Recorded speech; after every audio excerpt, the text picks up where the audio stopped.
لہٰذا یہاں پر میں خصوصاً اہل تشیع بھائیوں سے ضرور ریکویسٹ کروں گا، جو مولا علی کے ماننے والے ہیں وہ بات سمجھ لیں. مولا علی نے خوارج جنہوں نے مولا علی کو کافر کہا، مولا علی نے ان کے جنازے خود پڑھائے اور کہا یہ میرے بھائی تھے، بگوڑے ہو گئے، میں ان کو مسلمان ہی سمجھتا ہوں. اپنے ہاتھوں سے دفن کیا، ان کی عورتوں کو لونڈیاں نہیں بنایا. اور جب جنازہ پڑھایا جاتا ہے اس میں دعائے مغفرت ہوتی ہے، اللہم اغفر لحینا و میتنا. لہذا جو مولا علی کے ماننے والے ہیں وہ کسی صحابی کو گالی نہیں دیں گے. ہاں جو بنو امیہ کے ماننے والے ہیں تو یہ بدعت انہوں نے ہی شروع کی تھی، تو وہ ان کے ماننے والے ہیں، ٹھیک ہے، وہ اپنی نسبت ان کے ساتھ قائم رکھیں. ہم تو الحمدللہ مولا علی کے ماننے والے ہیں، ہم بنو امیہ کے ماننے والے نہیں ہیں، اور نہ ہم معاویہ بن ابی سفیان یا عمر ابن عاص یا مغیرہ ابن شعبہ رضی اللہ عنہم اجمعین ان کے ٹریک پہ چڑھنے والے ہیں. ان کی اللہ تعالیٰ کا ان کا معاملہ اللہ کے سپرد، لیکن ان کی ان غلط چیزوں کے اوپر ہم چلنے والے نہیں. ہم حضرت علی کے ساتھی ہیں، ہم کسی بھی صحابی کو برا نہیں کہیں گے انشاءاللہ. لہذا توبہ کریں. جو بھی آپ کو رافضی نظر آئے، صحابہ پر لعنت کرتے کو، تم حضرت معاویہ کی پارٹی کا آدمی ہے، تو مولا علی کی پارٹی کا آدمی نہیں ہے، اس لیے تو یہ کام کرتا ہے. وَلِعَاذُ بِاللَّہ. آخری مثال سن لیں، یہ وہ ٹروتھ ایکسپوزنگ مثال ہے جس سے آپ کو پتا چلے گا کہ حضرت علی کو ممبروں پہ گالیاں کیوں ہی نکالتے تھے. اگلے دن میرے والد صاحب بھی مجھ سے پوچھ رہے تھے کہ جی یہ گالیاں کیوں نکالتے تھے، کیا ملتا تھا؟ سوال تو بڑا زبردست ہے. اتنے سال تک گالیاں نکالتے رہے، ان کو ملتا کیا تھا حضرت علی کو گالیاں نکال کے؟ Brain washing. لوگوں کے دلوں سے وہ خلافت راشدہ کو بچانے کی آخری کوشش نکل جائے تاکہ ملوکیت محفوظ رہے. یہ تھی وجہ، اور وہ آپ کو اس حدیث میں پتا چلے گی. سنن نبی داؤد 4131. شیخ البانی بھی نے بھی صحیح کہا، زبیر علی زئی صاحب نے بھی صحیح کہا. اس میں آپ کو یہ بات پتا چل جائے گی حضرت حسن کے بارے میں. سیدنا مقدام بن مادی رضی اللہ تعالیٰ عنہ بڑے جلیل القدر صحابی ہیں. انہی سے وہ ابو داؤد میں حدیث ہے کہ مجھے اللہ تعالیٰ نے قرآن اور اس کی مثل عطا کیا، یعنی سنت. مقدام بن مادی یہ حضرت میر معاویہ کو ملنے کے لیے گئے شام میں، اور وہاں پر بیٹھے ہوئے ایک خبر آئی تو حضرت میر معاویہ نے کہا مقدام تجھے پتا ہے کہ حسن فوت ہو گئے ہیں؟ تو حضرت مقدام نے کہا انا للہ و انا الیہ راجعون. ایک مسلمان کے مرنے پہ یہی کرنا چاہیے نا. لیکن حضرت حسن فوت نہیں ہوئے تھے، قتل کیے گئے تھے. المصنف ابن ابی شیبہ میں موجود ہے انٹرنیشنل نمبرنگ کے مطابق 37,359، اور المستدرک للحاکم میں پورا چیپٹر ہے حضرت حسن کو زہر دیا گیا تھا. وہ زہر کیوں دیا وہ آپ کو پتا چل جائے گا. شہید کیا گیا بڑی چھوٹی سی عمر میں 49 ہجری میں. تو حضرت حسن کی وفات کی خبر پہنچی تو مقدام نے پڑھا انا للہ و انا الیہ راجعون. تو حضرت معاویہ نے کہا کہ مقدام تو حسن کے مرنے کو امت کے لیے مصیبت سمجھ رہا ہے؟ استغفر اللہ، اللہ اکبر، استغفر اللہ. اب جب انہوں نے یہ بات کی تو انہوں نے کہا میں حسن کی وفات کو مصیبت کیوں نہ سمجھوں؟ میں نے خود دیکھا حضور صلی اللہ علیہ وسلم دائیں طرف حسن کو بٹھاتے تھے اور بائیں طرف حسین کو، اور کہتے تھے حسن مجھ سے ہے، حسین علی سے ہے. اور تو کہہ رہا معاویہ کہ میں حسن کی وفات کو مصیبت شمار نہ کروں؟ اور پھر حضرت معاویہ کا ایک چمچہ وہاں سے بولا. حسن جو ہے وہ آگ کا ایک انگارہ تھا، اللہ نے اسے بجھا دیا. اللہ، یہ او خدا کے لیے میرے شیعہ دوستو سمجھو یہ کون سی پارٹی ہے جو صحابہ کے بارے میں بکواس کرتی ہے؟ اگر آپ واقعی شیعہ نے علی، آئی ایم شیعہ پولیٹیکلی، جیسے امام شافعی نے فرمایا تھا اہل بیت کی محبت کا نام رافضی ہونا ہے تو میں رافضی ہوں. رافضی صحابہ کرام پر لعنت نہ کرے کوئی شیعہ، وہ تو حضرت علی کا ماننے والا ہی نہیں، وہ شیعہ علی ہے ہی نہیں، وہ شیعہ معاویہ ہے. تو یہ دیکھیں وہ چمچہ کہتا ہے حسن آگ کا انگارہ تھا، اللہ نے بجھا دیا. اللہ اکبر. مقدام نے کہا اللہ کی قسم معاویہ تو نے میرے دل کو آگ لگا دی ہے، میں اس وقت تک یہاں سے نہیں اٹھوں گا جب تک کہ تجھے آگ نہ لگا دوں. یہ ہے انڈر پروٹیسٹ اور اعلان حق جابر حکمران کے سامنے غلط بات کو غلط کہنا ہے. میں تجھے آگ لگا کے یہاں سے اٹھوں گا. معاویہ اللہ کی قسم اگر میں جھوٹ بولوں مجھے یہاں پر ٹوک دینا، اگر میں سچ کہوں تو مجھے بتا دینا. سن معاویہ میں تجھے اللہ کی قسم دے کے پوچھتا ہوں، کیا رسول اللہ نہیں فرمایا تھا کہ سونا مرد کے لیے حرام ہے؟ حضرت معاویہ نے کہا ہاں کہا تھا. اللہ کی قسم دے کر پوچھتا ہوں، کیا حضور صلی اللہ علیہ وسلم نے مرد کے لیے ریشم کو حرام نہیں فرمایا؟ کہا تھا. اللہ کی قسم دے کر پوچھتا ہوں کہ آپ صلی اللہ علیہ وسلم نے درندوں کی کھالیں اور متکبرانہ لباس اور درندوں کے اوپر سواری کرنے کو حرام نہیں فرمایا تھا؟ حضرت معاویہ نے کہا ہاں کہا تھا. ان کا معاویہ یہ تینوں کام تیرے گھر میں ہوتے ہیں, تینوں حرام کام ہوتے ہیں تیرے گھر میں. وہ جو میں نے کہا نا انڈر پروٹیسٹ. حضرت معاویہ نے کہا مقدام مجھے پہلے ہی پتا تھا میں باتوں میں تجھ سے جیت نہیں سکتا. تجھے سانو حدیثاں سنا دو جی امام حنیفہ کے مقابلے نبی دی حدیث آ جائے ایتے ویکھو, اتنا ہی کافی ہے. تو انہوں نے جب یہ حدیث بیان کی پھر کہا کہ لاؤ مقدام کو کچھ مال دو. اتنا لا کے ڈھیروں مال دیا گیا. حضرت مقدام نے وہیں غریب لوگوں میں اس کے سامنے تقسیم کیا. ان کا مجھے مال کی حاجت نہیں, میں نے جو حق ادا کرنا تھا وہ کر دیا. یہ تھا بات بھائی. حسن انگارہ کیوں تھا ان کے لیے؟ صلح حسن ایک ٹریٹی کے تحت, ایک معاہدے کے تحت ہوئی تھی جس میں بڑی بڑی شرطیں یہ تھیں کہ معاویہ تم اپنے مرنے کے بعد امت کو شورا پر چھوڑو گے جس طرح کہ شیخین نے چھوڑا تھا, ابو بکر عمر نے. اپنا خلیفہ کسی کو خود نامزد نہیں کرو گے, اپنی اولاد میں نہیں کرو گے, اور مال فہ میں سے اور مال غنیمت میں سے جو حصہ اہل بیت کو ملتا ہے قرآن کی روح سے مال غنیمت کا وہ ملتا رہے گا. اسی طریقے سے تم جو ہے وہ میرے باپ کے اوپر ممبروں پر لعنت نہیں کرو گے, کیونکہ پہلے سے لعنت شروع ہوگی. شام کے گورنر تھے وہیں سے لعنت شروع کی تھی, یہ ختم کرو گے. لیکن کسی بات پر عمل نہیں ہوا. الٹیمیٹلی پھر انجام کیا ہوا وہ صحیح بخاری کے اندر حدیث ہے, 7109 نمبر حدیث. حضرت حسن کو حضور صلی اللہ علیہ وسلم نے اپنی گود میں اٹھایا ہوا تھا, ٹھیک ہے. اور یہ حدیث شروع یہ ہوتی ہے کہ جب حضرت علی کی شہادت کے بعد لوگوں نے حضرت حسن کو خلیفہ چنا. یہ بھی یاد رکھیے حضرت علی نے حضرت حسن کو خلیفہ نہیں بنایا. حضرت علی نے اپنا خلیفہ کسی کو نہیں بنایا. سنی شیعہ کتابوں دونوں میں لکھا ہے. انہوں نے کہا میں یہ وزن نہیں اٹھاؤں گا, میں امت کو اسی طرح چھوڑ کے جا رہا ہوں, اپنا خلیفہ خود چننا جس طرح حضور کی وفات کے بعد ہم نے ابو بکر کو چنا تھا, میں نے نہیں کسی کو بنانا. پھر لوگوں نے مشورہ کر کے حضرت حسن کو چنا.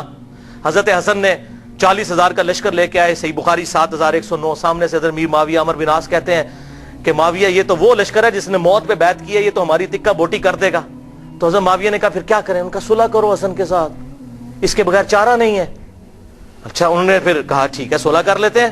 صلح آفر کرتے ہیں, اور سورۃ الانفال کے اندر یہ موجود ہے کہ اگر کافر بھی میدان جنگ میں صلح کی آفر کرے تو جنگ روک دو. حضرت حسن کو بھیجا صلح کے لیے. حضرت حسن رضی اللہ تعالیٰ عنہ نے وہ صلح قبول کر لی اور ان کے حق میں دستبردار ہو گئے. کیوں؟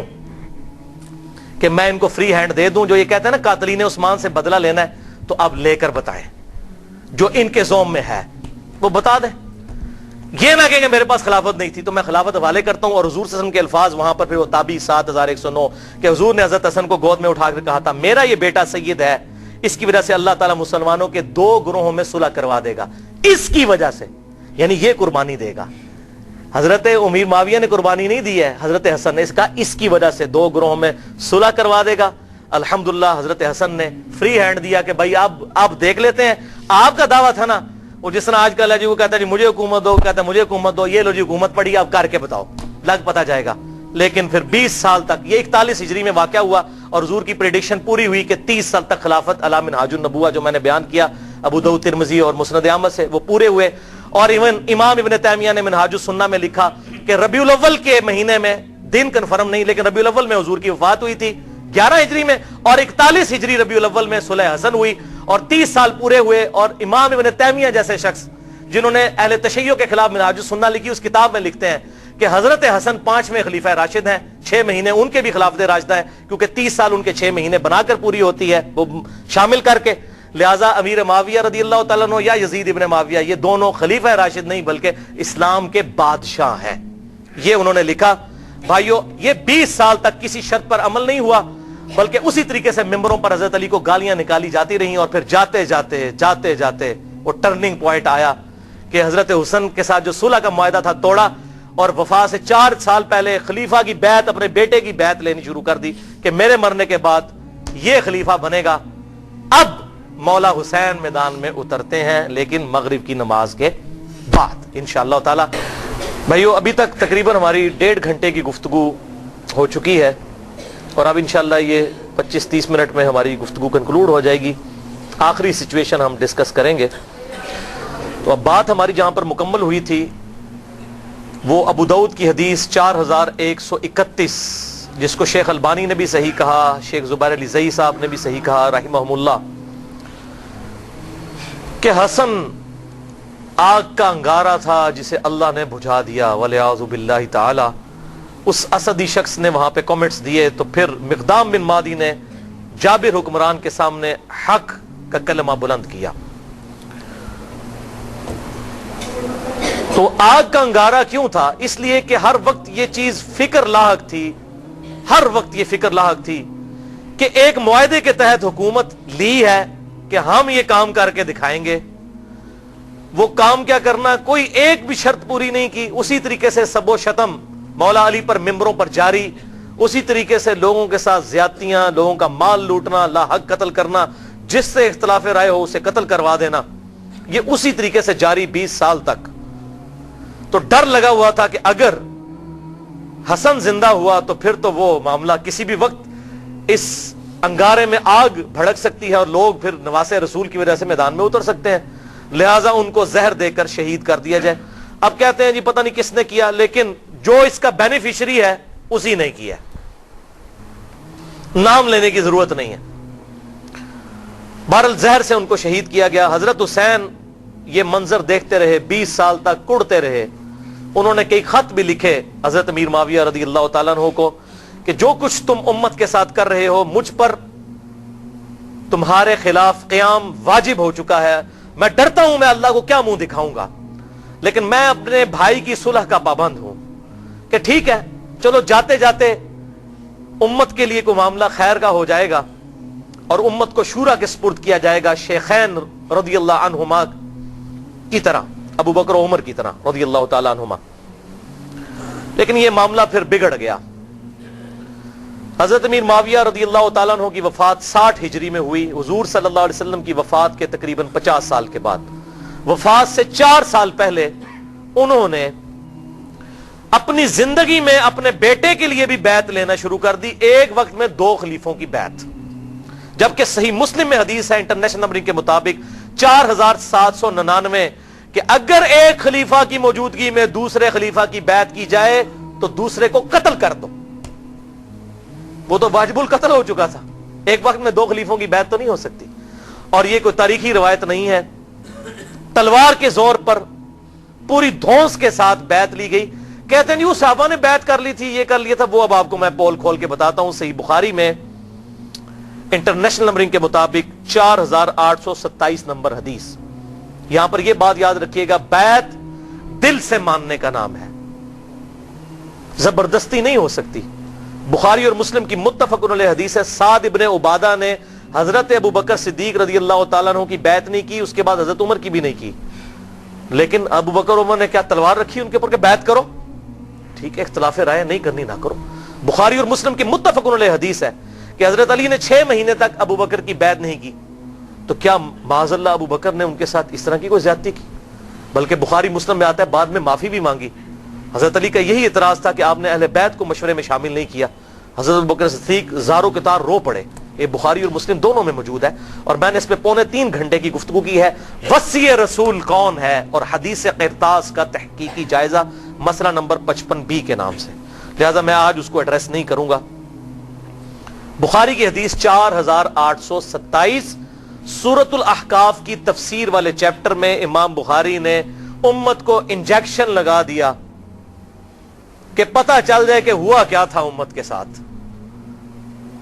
محدثین کی یہ بہت بڑی خدمات ہیں کہ انہوں نے حق نہیں چھپایا، کیونکہ سورۃ البقرہ میں آیا ہے کہ جو حق چھپاتا ہے اس پہ اللہ کی لعنت، فرشتوں کی لعنت اور تمام لعنت کرنے والوں کی لعنت. اور ابو داؤد اور ترمذی میں حدیث ہے کہ جو لوگ دنیا میں حق چھپاتے ہیں قیامت والے دن اس حال میں پیش کیے جائیں گے کہ ان کے منہ میں آگ کی لگامیں ہوں گی کہ یہ حق بات نہیں بتاتے تھے. وَلِعَاذُ بِاللَّهِ تعالی. یہ کہتے ہیں یہ اس طرح کی باتیں کیوں کرتے ہیں؟ یہ تو ہمارے نبی کی نبوت کی غیب کی خبریں ہیں کہ کیا ہونے والا تھا امت کے ساتھ. حضور صلی اللہ علیہ وسلم کی نبوت کی دلیل ہے یہ خبریں کہ آپ نے مستقبل کی باتیں پہلے ہی امت کو بتا دی. 4827 صحیح بخاری سورۃ الاحقاف کا چیپٹر، کتاب التفسیر چیپٹر صحیح بخاری میں مروان بن حکم کو مکے اور مدینے کا گورنر بنایا حضرت امیر معاویہ رضی اللہ تعالی عنہ نے.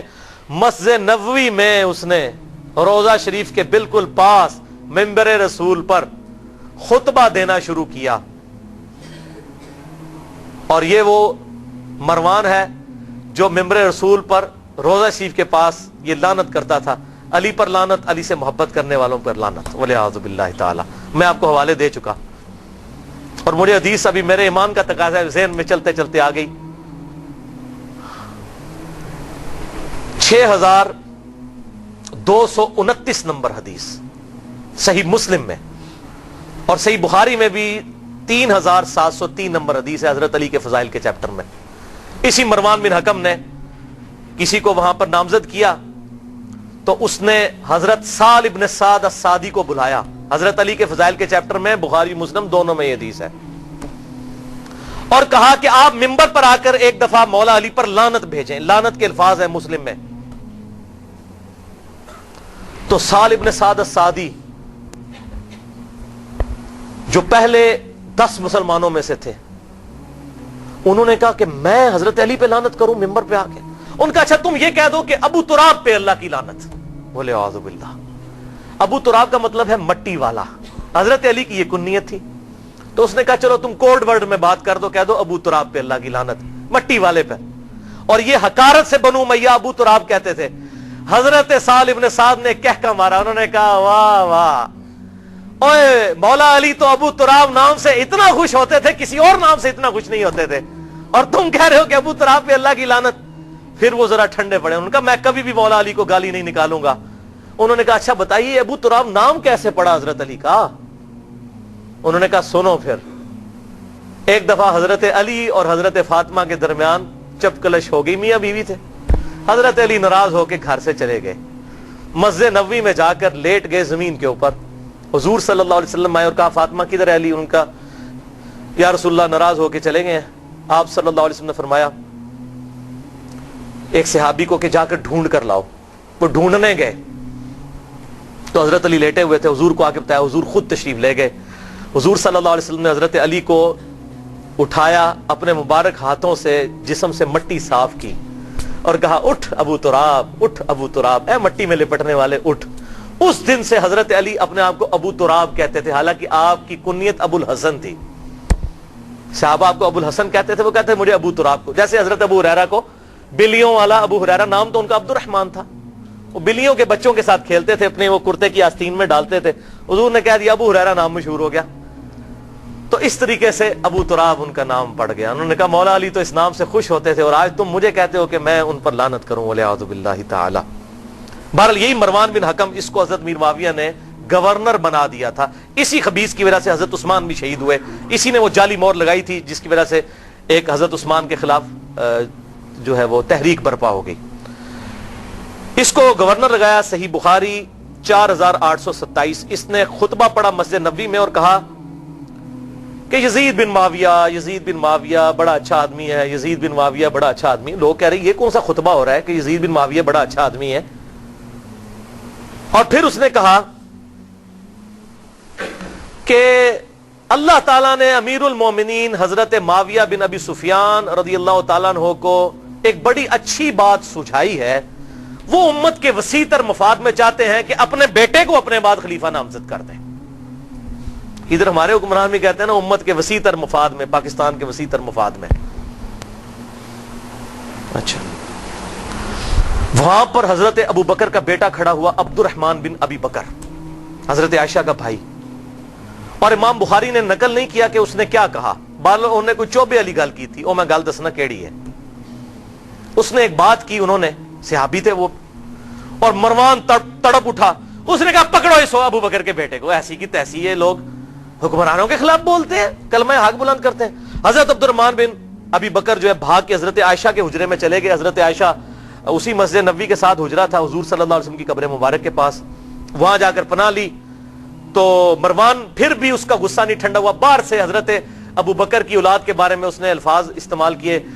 تو عبد الرحمن بن ابی بکر وہی ہے نا جس کے بارے میں قرآن میں سورۃ الاحقاف میں آیت نازل ہوئی ہے کہ یہ کافر کہتا ہے اپنے ماں باپ کو کہ تم مجھے کہتے ہو کہ مرنے کے بعد مٹی سے دوبارہ زندہ کیا جاؤں گا. یہ جھوٹے وعدے تم مجھے دیتے ہو ابو بکر کے بیٹے کہ تیرے بارے میں آیت ہے، تو ہے وہ کافر. وَلِعَوْذُ بِاللَّهِ. حضرت عائشہ سے نہ رہا گیا. انہوں نے کہا اسکت، خاموش ہو جا.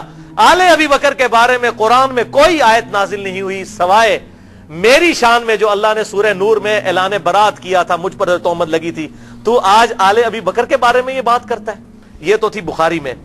اب اس کی حدیث کا ترک المستدرک للحاکم میں 8483، سنن نسائی الکبریٰ میں 491, اور تفسیر ابن کثیر میں اسی جگہ پر امام ابن کثیر یہ سارے طرق لے کر آئے, اور فتح الباری میں صحیح بخاری 4827 کی شرح جو فتح الباری ابن حجر اسقلانی نے لکھی, انہوں نے یہ سارے طرق نقل کیے کہ وہ کہا کیا تھا جب اس نے کہا نا اللہ تعالیٰ نے امیر المومنین کو یہ بات سجھائی ہے کہ وہ امت کے وسیع تر مفاد میں اپنی اولاد کو خلیفہ بنانا چاہتے ہیں, تو ساتھ اس نے کہا جیسا کہ ابو بکر نے بھی تو عمر کو خلیفہ بنایا تھا. تکو ذرا, کدھر ابو بکر, حضرت عمر کوئی حضرت ابو بکر کے بیٹے تھے؟ حضرت ابو بکر کے تو 2 بیٹے جوان تھے, محمد بن ابی بکر, عبد الرحمن بن ابی بکر. تو عبد الرحمن بن ابی بکر وہیں بیٹھے تھے, انہوں نے کہا اور تو سیدھی طرح کیوں نہیں کہتا تیرا امیر المومنین معاویہ بن ابی سفیان کیسر و کسرا کی سنت کو زندہ کرنا چاہتا ہے, ابو بکر اور عمر کی سنت نہیں. ابو بکر اور عمر نے اپنی اولاد کو نہیں نوازا, اور تیرا امیر المومنین اپنی اولاد کو نوازنا چاہتا ہے.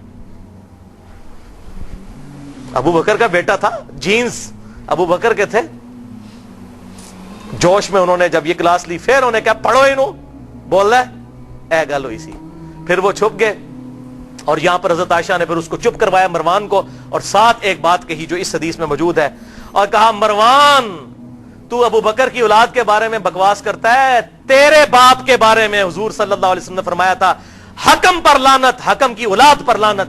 تو اسی حکم کا بیٹا ہے مروان بن حکم, تو اپنے باپ کی پشت میں تھا جب اللہ کے نبی تجھ پر لعنت کر کے گئے تھے. یہ حضور کی غیبی خبریں الحمدللہ. اور ایک اور غیبی خبر سنیں, مسند ابی یعلا میں انٹرنیشنل نمبر کے مطابق 6461, جسے شیخ البانی بھی صحیح کہتے ہیں, شیخ زبیر علیزئی صاحب بھی ٹھیک کہتے ہیں, کہ سیدنا ابو ہریرہ کہتے ہیں کہ آپ صلی اللہ علیہ وسلم نے ایک خواب دیکھا کہ آپ کے منبر پر بنو حکم, یہی مروان بن حکم اور اس کی اولاد اچھل کود رہے ہیں. تو حضور بڑے غصے کی حالت میں گھر سے باہر نکلے, اور آپ نے کہا کہ میں نے بنو حکم کی اولاد کو اپنے ممبروں پر بندروں کی طرح اچھلتے ہوئے دیکھا ہے, یعنی میرے بعد یہ میرے ممبروں پر آ کر بیٹھیں گے. اور حضرت ابو ہریرہ کہتے ہیں اللہ کی قسم اس خواب دیکھنے کے بعد حضور صلی اللہ علیہ وسلم جتنے دن زندہ رہے, چند دن پہلے آپ نے خواب دیکھا, آپ کو کسی نے ہنستے ہوئے نہیں دیکھا. آپ اتنے غمگین ہوئے کہ یہ مستقبل میں ہونا ہے. تو آپ صلی اللہ علیہ وسلم نے امت کو پہلے ہی اس حوالے سے خبردار کر دیا. اور صحیح بخاری میں 3605 نمبر حدیث ہے, حضرت ابو ہریرہ کہتے ہیں کہ حضور صلی اللہ علیہ وسلم نے مجھ سے ارشاد فرمایا تھا کہ میری امت کی بربادی قریش کے چند نوجوان لڑکوں کے ہاتھوں میں ہوگی. اور حضرت ابو ہریرہ کہتے ہیں میں اگر چاہوں ان لڑکوں کے نام, ان کے قبیلوں کے نام, ان کے ماں باپ کے نام بھی بتا دوں, حضور مجھے بتا کر گئے تھے. بلکہ صحیح بخاری میں 120 نمبر روایت ہے, حضرت ابو ہریرہ اسی کانٹیکسٹ میں کہتے ہیں کہ میں نے حضور صلی اللہ علیہ وسلم سے 2 پیالے لیے, ایک تو میں نے تمہیں بتا دیا جو حدیثیں بیان کرتا ہوں, اور ایک چیز ایسی ہے جو تمہیں بتا دو, تم میری گردن کاٹ دو. کیوں؟ بنو امیہ حکومت میں تھے, انہی لڑکوں کے نام تو حضور بتا کے گئے تھے, انہوں نے امت کا جنازہ نکالنا ہے, تو تم میری گردن مار دو. یہ جو بات صوفی کہتے ہیں جی وہ علم لدنی تھا, وہ علم لدنی نہیں تھا, وہ ان لوگوں کے نام تھے. اگر علم لدنی ہوتا تو سلاسل, چشتیہ, قادریہ اور سہروردیہ میں ابو ہریرہ بھی کہیں پر ہوتے, وہ تو ہے ہی نہیں ہے کہیں. ٹھیک ہے جی. جس طرح حذیفہ ابن یمان کو منافقین کے نام بتائے, حضرت ابو ہریرہ کو بنو امیہ اور بنو حکم کے ان لونڈوں کے نام, ان لڑکوں کے نام بتائے جنہوں نے امت کا بیڑا غرق کرنا تھا. حضرت ابو ہریرہ ڈرتے تھے, اور یہی تمام محدثین نے بخاری کی حدیث 3605 اور 120 کے اندر خود ابن حجر اسقلانی نے بھی لکھا. اور علم لدنی پہ میرا لیکچر ہے 55A, اگر کسی کو شوق ہو تو وہ دیکھ سکتا ہے. تو ابن حجر اسقلانی نے پھر کئی طرق جمع کیے کہ حضرت ابو ہریرہ پھر دعا کرتے تھے, اے اللہ مجھے 60 ہجری تک باقی نہ رکھنا, اور نوجوان لڑکوں کی حکومت سے پہلے پہلے موت دے دینا. 60 ہجری میں حضرت میر معاویہ فوت ہوئے اور یزید تخت نشین ہوا, اور 61 ہجری میں ایگزیکٹ 50 سال کے بعد حضور صلی اللہ علیہ وسلم کے دنیا سے جانے کے واقعہ کربلا ہو گیا. حضرت ابو ہریرہ کہتے تھے یا اللہ مجھے موت دے دینا. 59 ہجری میں حضرت ابو ہریرہ فوت ہوئے, انہوں نے وہ 60 ہجری والا زمانہ نہیں پایا. یہ سارے طرق ابن حجر اسقلانی نے نقل کیے انہی حدیث کے تحت.